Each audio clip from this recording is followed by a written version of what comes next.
اصل کتاب وہ ہے، اور یہ ایک چھوٹا سا دیباچہ ہے، کتاب کے پہلے دیباچہ آتا ہے۔ تو حیات دنیاوی جو ہے اس کی حیثیت اس کتاب کے دیباچے کی، کتاب زندگی جو ہے وہ تو کھلے ہی کی موت کے بعد۔ سورہ عنکبوت میں فرمایا وَإِنَّ الدَّارَ الْآخِرَةَ لَهِيَ الْحَيَوَانُ لَوْ كَانُوا يَعْلَمُونَ، حقیقت میں تو آخرت کا گھر ہے، اصل گھر، وہ اصل زندگی ہے۔ اللہم لا عیش الا عیش الآخرہ۔ یہ جہاد میں قتال کے وقت صحابہ کرام اللہم لا عیش الا عیش الآخرہ، اے اللہ آخرت کی زندگی کے سوا کوئی زندگی، یہ کوئی زندگی نہیں ہے ہماری۔ آدمی بلبلا ہے پانی کا، کوئی زندگی ہے؟ ایک لمحے کا تو آپ کو یقین نہیں ہے کہ آپ زندہ رہیں گے۔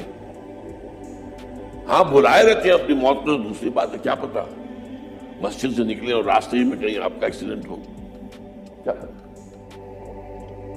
لیکن ہم اسے دور رکھتے ہیں، اپنے تصور سے دور رکھتے ہیں۔ تو اللہم لا عیش الا عیش الآخرہ۔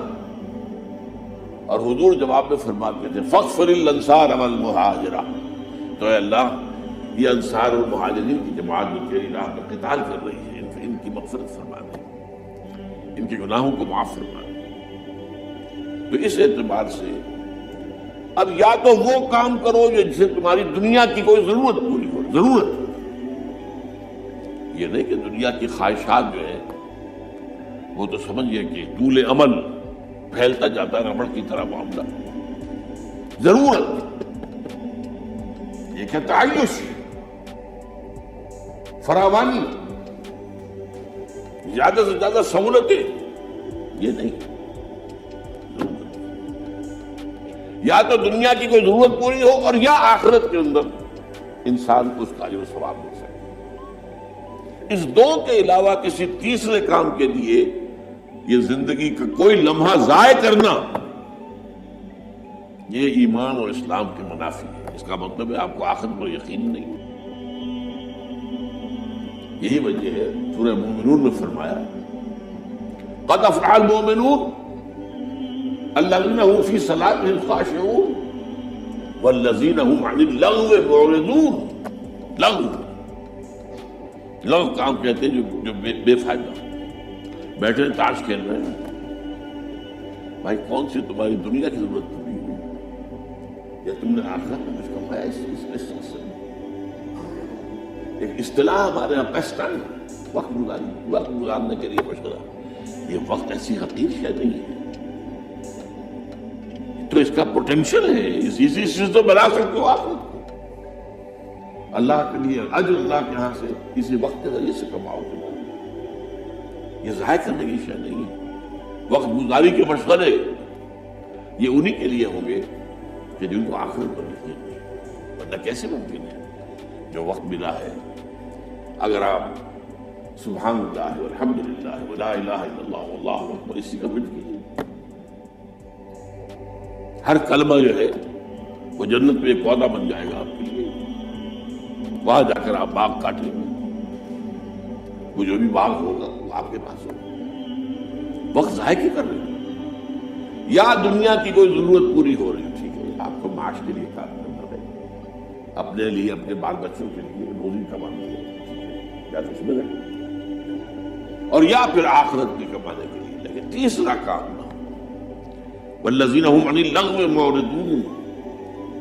اور آپ کے علم میں ہوگا بہت سے حضرات کے کہ سورہ مومنون کی جو ابتدائی 11 آیات ہیں اسی کے ہم معنی اور بہت مشابہ سورہ معارج کی آیات ہیں۔